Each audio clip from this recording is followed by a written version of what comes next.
আজকে আমি রান্না করব সরপুঁটি মাছ। মাছ রান্না করার জন্য আমি কড়াইতে তেল দিয়েছি। এখন মাছটা ভেজে নেব।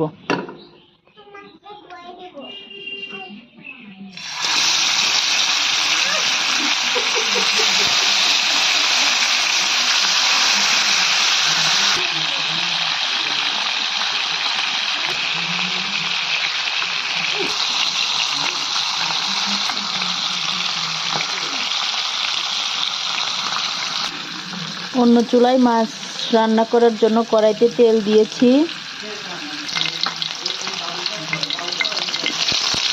এবার আমি পেঁয়াজ দিয়ে দিলাম।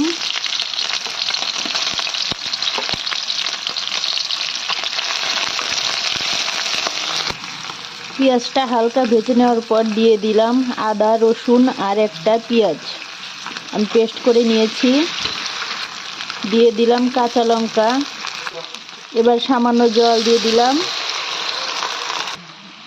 হলুদ গুঁড়ো, লঙ্কা গুঁড়ো, ধনে গুঁড়ো আর জিরা গুঁড়ো।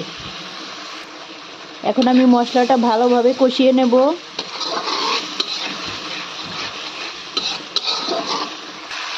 মশলাটা কষানো হয়ে গেছে, দিয়ে দিলাম টমেটো।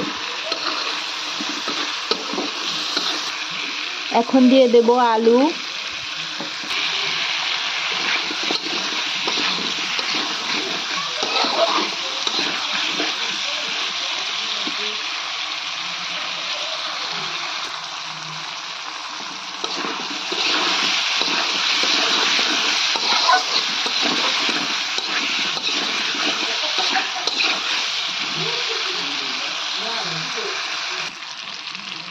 আলুগুলো কষানো হয়ে গেছে, এখন আমি জল দিয়ে দেব।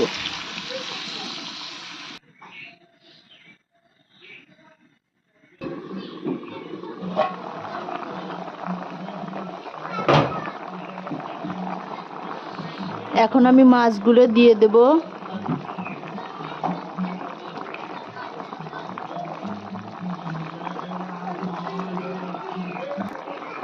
দিয়ে দেব টমেটো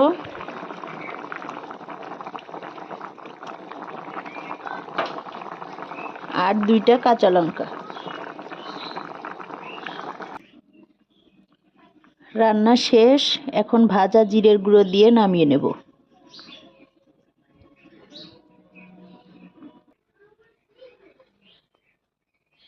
দেখেন কালারটা কতটা সুন্দর হয়েছে। আপনারা এভাবে বাসায় ট্রাই করে দেখবেন।